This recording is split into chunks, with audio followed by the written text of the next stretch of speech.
இன்றைக்கி நம்ம ஸ்டவ்ஸோட ப்ராப்ளம்ஸை பற்றி பார்க்க போகிறோம். இதில் வந்து ஸ்டவ்ஸ்குள்ளே வந்து பர்னர்ஸ்லேருந்து எரியிறது வந்து ரொம்ப கம்மியாக எரியுது. அதை எப்படி நம்ம வீட்லேயே சரி பண்ணிக்கலாம், எக்ஸ்பர்ட்ஸை கூப்பிடாம நம்மளே ஓரளவுக்கு எப்படி பார்க்கலான்றத இன்றைக்கி நம்ம பார்க்க போகிறோம். இப்போது முதல்ல இது எப்படி எரியுதுன்னு சொல்லி முதல்ல பார்த்துக்கலாம்.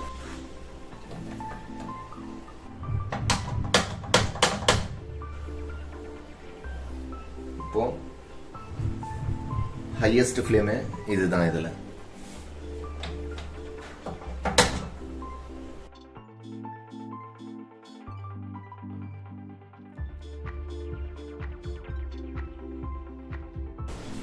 இப்போ இந்த 4 ஃப்ளேம்ஸும் எப்படி எரியுதுன்னு பாருங்க. இந்த ஃப்ளேம் வந்து ஹையஸ்ட் ஃப்ளேமா எரியுது. இது ஓரளவுக்கு ஆவரேஜ் எரியுது. இதோட ஹையஸ்ட் ஃப்ளேமே இதுதான். இதை மிஞ்சி வரமாட்டேங்குது. அதாவது இதோட ஹைட் இவ்வளோதான் இருக்கு. இதுவும் அதே மாதிரி தான் இருக்கு. ஸோ இது ரெண்டும் தேவையான அளவுக்கு இருக்கு. அதனால இது ரெண்டையும் பார்க்க வேண்டிய அவசியம் இல்லை.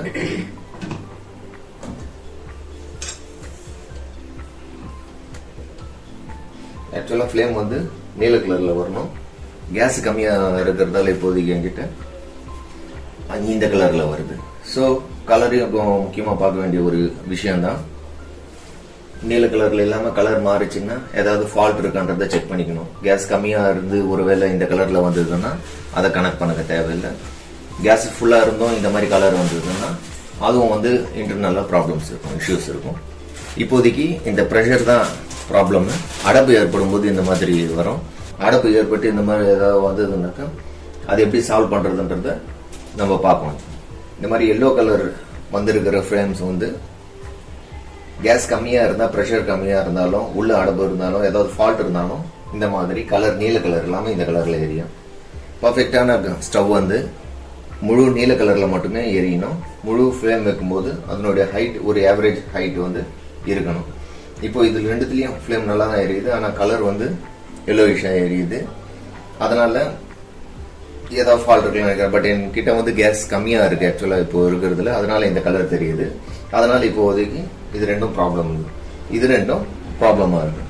இந்த ப்ராப்ளம் எப்படி வரும்னா, யூஸ் பண்ணும்போது பாலோ இல்லை தண்ணியோ ஏதாவது பொங்கும் போதோ இல்லை சுத்தம் பண்ணும் போதோ இந்த பர்னர்ஸ் வழியாக வந்து உள்ளே வந்து நிறைய பால் பொங்கின பாலுங்க, சமையல் பொருட்கள், ரசம் ஏதாவது சுரக்கும் போது உணவுப் பொருட்கள் எதுவும் திரவம் லிக்விட்ஸுங்க இது வழியாக உள்ளே போச்சுன்னா இது ப்ராப்ளம் ஆகும். அது அடப்பாக ஏற்படும். முடிஞ்ச வரைக்கும் அந்த மாதிரி பொங்காமல் பார்த்துக்கிறது சிறந்த வழி. அப்போவும் பை மிஸ்டேக் ஏதாவது நடந்ததுன்னா இந்த மாதிரி அடப்புகள் ஏற்படும். இதை எப்படி சுத்தம் செய்துக்கணும்னு பார்ப்போம். இப்போதைக்கு இந்த ரெண்டும் நல்லா இருக்குன்றதால் அது ரெண்டும் ஸ்டாப் பண்ணுறோம். இது ரெண்டும் பார்த்துக்கிறோம். இது வந்து இதனுடைய எண்டு, இது வந்து அதனுடைய எண்டு. அதனால இது ரெண்டுத்தையும் பார்த்து வச்சுக்கிறோம், ரைட் அண்ட் லெஃப்ட்.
விஷயமெல்லாம் இங்கே தான் இருக்குது. இந்த 2 எண்ட்ஸில் இந்த இடத்துல இருந்து தான் அந்த பூஸ்ட் வந்து இது வழியாக வந்து இதில் கேஸ் வந்து அவுட்லெட் வரும். அதனால் நம்ம முதல்ல செய்ய வேண்டியது வந்து இந்த இடத்துல தான்.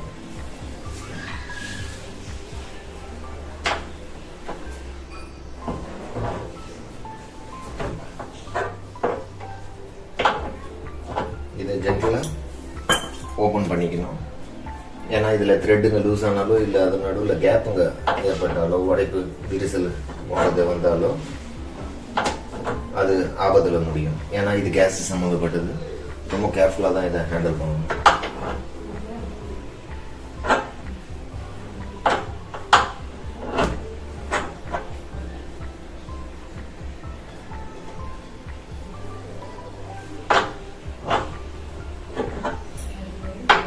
முடிஞ்ச வரைக்கும் பெஸ்ட் ப்ராக்டிஸ் வந்து எக்ஸ்பர்ட்ஸுங்களை கூப்பிட்டு பண்ணுறது தான்.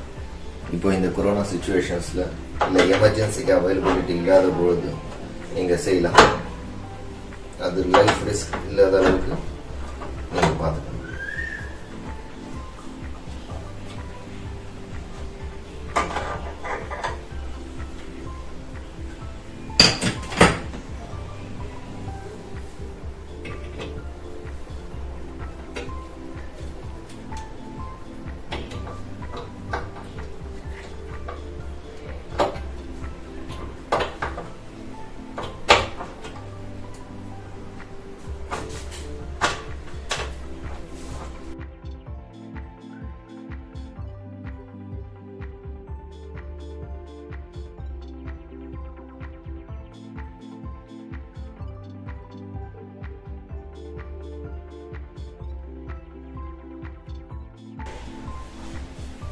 அதுதான்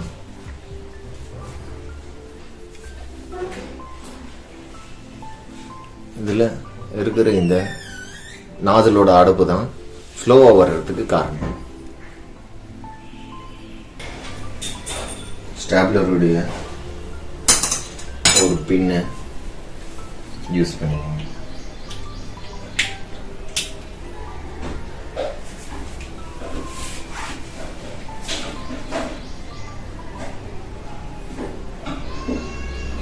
இந்த ஸ்டாப்லரோட பின்னை பிரித்து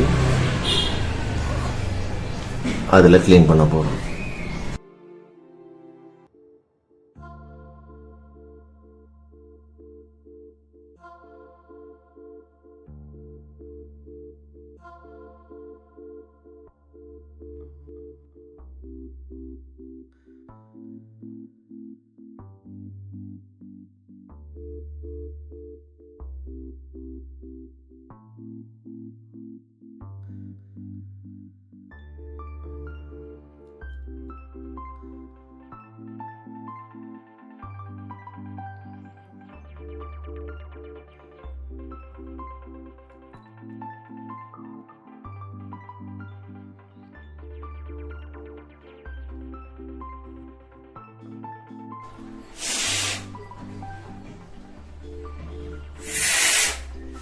இதை எப்படி நம்ம அந்த அடப்பை எடுத்தோமோ அதே போல் இதுக்கும் அந்த அடப்பை வந்து இப்போ நம்ம எடுக்க போகிறோம். இந்த இடத்த விட கழட்ட வேண்டிய அவசியம் படலை. எடுத்து எனக்கு டவுட் இருந்ததால் இதை எடுத்து மறுபடியும் டெஃப்லானை போட்டு இந்த இடத்த க்ளோஸ் பண்ணேன். அதே மாதிரி இதுக்கு தேவைப்படாது. இதை முடிஞ்ச வரைக்கும் டிஸ்டர்ப் பண்ணாமல் இருக்கிறது தான் பெஸ்ட்டு. இப்போது இந்த இடத்த மட்டும் எடுத்து க்ளீன் பண்ண போகிறோம். அது எப்படின்னு காட்டுறேன். இப்போ இதை லூஸ் பண்ணுறோம்.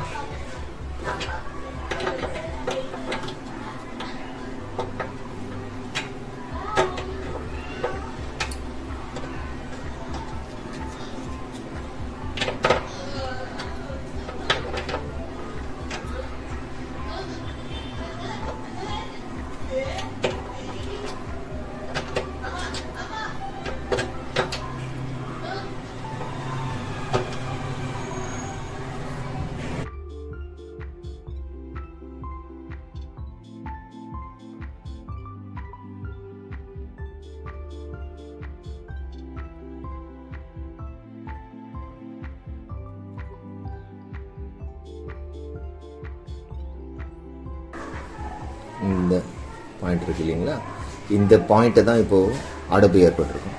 இதுக்குள்ளே நமக்கு தெரியாத அளவுக்கு மைன்யூட்டான அடைப்பு இதுக்குள்ளே இருக்கும். இதை சரி பண்ணணும். இன்னொரு பக்கமும் ஒரு முறை செக் பண்ணிக்கலாம். இது பெரிய ஹோலாக இருக்கும்ன்றதால இதில் அதிகபட்சமாக இருக்க வாய்ப்பில்லை. இருந்தாலும் அது அடைப்புக்கு முக்கியமாக இருக்காது.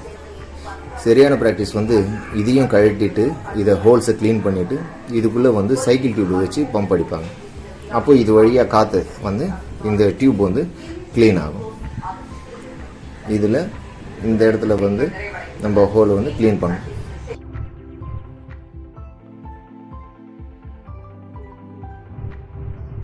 இந்த ஹோல் அடைப்பு ஏற்படுறதால தான் நமக்கு சரியாக ஃப்ளேமிங் வரமாட்டேங்குது. இந்த நார்மலாக நம்ம வெளியே இருக்கிறவங்களை ரிப்பேருக்கு கூப்பிட்டாக்கா இதை ரீப்ளேஸ் பண்ணிவிட்டு நம்மக்கிட்ட 500 போல் காசு வாங்கிக்குவாங்க. இது ரொம்ப காஸ்ட் கம்மி. இது ஆக்சுவலாக 30-40 ருபீஸ்லேருந்து அதோட குவாலிட்டியை பொறுத்து, மேக்கிங்கை பொறுத்து அதோட காஸ்ட் 100 ருபீஸ் வரைக்கும் இருக்கும், பிராண்டை பொறுத்தது.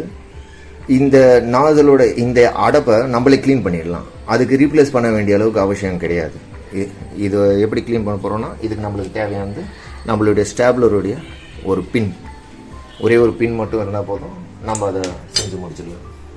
இது எப்படின்னா, முதல்ல கிளாத்தில் இந்த பின்னை ஒரு பின்னை எஜெக்ட் பண்ணிக்கணும்.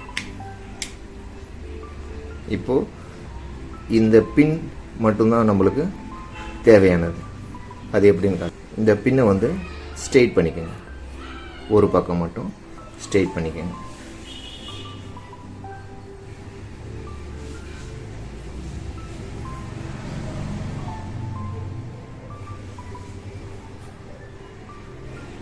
முழுக்க ஸ்ட்ரெயிட் இல்லாட்டியும் கொஞ்சம் கோணமாக இருந்தாலும் ஒரு ஸ்ட்ரெயிட்டான ஒரு அப்பியரன்ஸ் இருக்கணும்.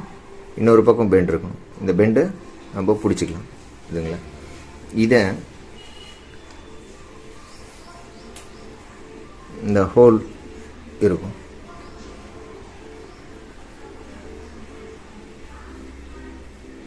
இந்த ஹோல் இருக்கும். இந்த ஹோலில் இன்சர்ட் பண்ணி முழுக்க எவ்வளோ போகுமோ அவ்வளவு இதை மூவ் பண்ணணும்.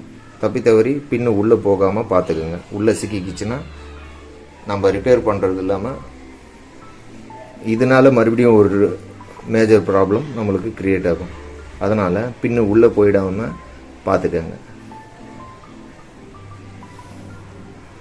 இதை நல்லா குத்தி சுற்றியும் அசைச்சு க்ளீன் பண்ணிக்கணும். ஆனால் அதுக்குள்ளே டேமேஜ் எதுவும் ஆகலைன்றத நீங்கள் குத்தும்போது உங்களுக்கு தெரிஞ்சிருக்கணும். இதுக்கு இந்த நாசலுடைய என்ட்ரி பாயிண்ட்டையும் இன்டர்னலாக உள்ளே இருக்கிற அந்த இடத்துல இருக்கிற அடப்புங்களை மட்டும்தான் க்ளீன் பண்ணுறது நம்மளுடைய எய்மாக இருக்கணும். இதுக்குள்ளேயும் ஏதாவது வாஷர்ஸ் போன்ற எதையும் டேமேஜ் பண்ணுறது நம்மளுடைய எய்ம் கிடையாது. அதை மனசில் வச்சுக்கிட்டு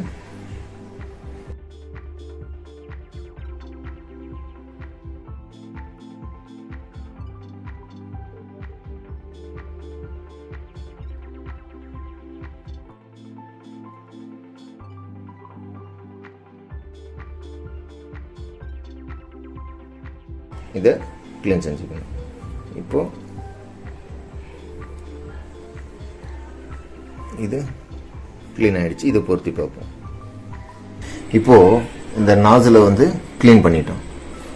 இப்போ இதை மறுபடியும் அதில் ஃபிக்ஸ் பண்ண போகிறோம். பண்ணுறதுக்கு முன்னாடி இதில் டெஃப்லானை சரியாக ஃபிட் பண்ணிக்கணும்.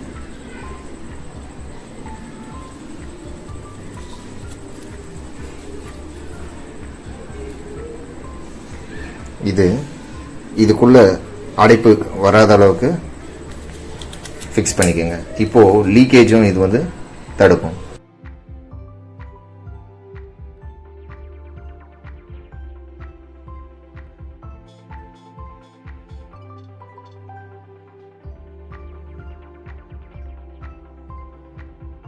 இதுக்குள்ள அடைப்பு இல்லாமல் பார்த்துக்கோங்க. இதை சுற்றியும் இந்த டெஃப்லானை ஃபிட் பண்ணிவிட்டு இப்போ இதை கொஞ்சம் முன்னுக்கு கொண்டு வந்துக்கோங்க. இப்போது இதுக்கு பின்னாடி இந்த இடத்துல எங்கேயுமே ஃபோக்கஸ் பண்ணுங்க. இந்த இடத்துல எதுவுமே கேப்புங்க இல்லை. அப்படி தகுந்த மாதிரி இதை இழுத்துக்கிட்டு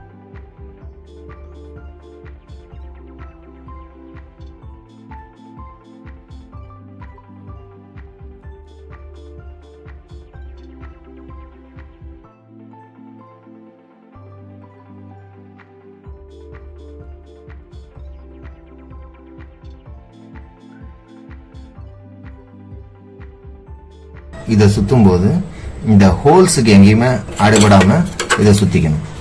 அது ரொம்ப முக்கியமானது.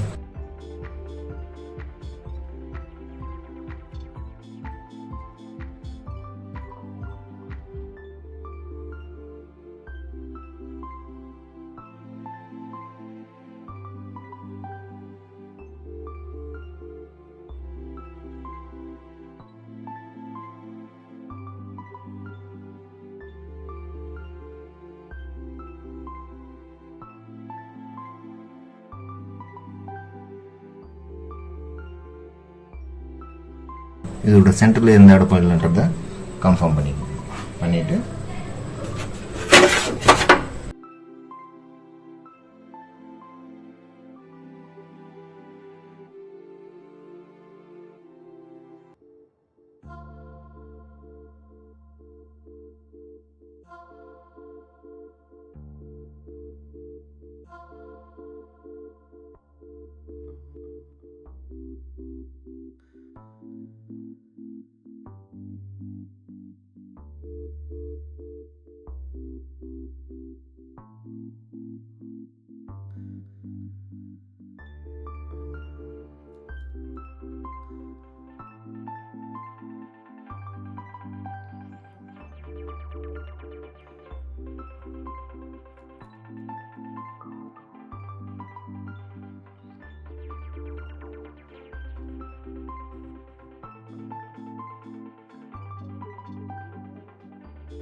இதை டைட் பண்ணிக்கணும்.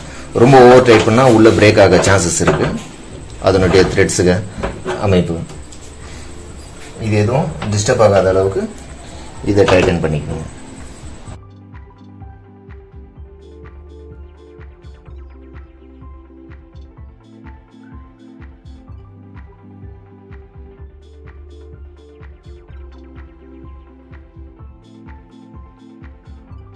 இதுக்கு மேலே இது ப்ரெஷர் யூஸ் பண்ண வேண்டாம். இது ப்ராப்பராக லாக் ஆகிருக்கும். ஃப்ரண்ட்டும் பேக்கும் லூஸ் இல்லாமல் லாக் ஆகிருக்கான்றதை செக் பண்ணிக்கணும். இப்போ இதனுடைய பொசிஷன் இங்கே ஸ்ட்ரெயிட்டாக இருக்கும்.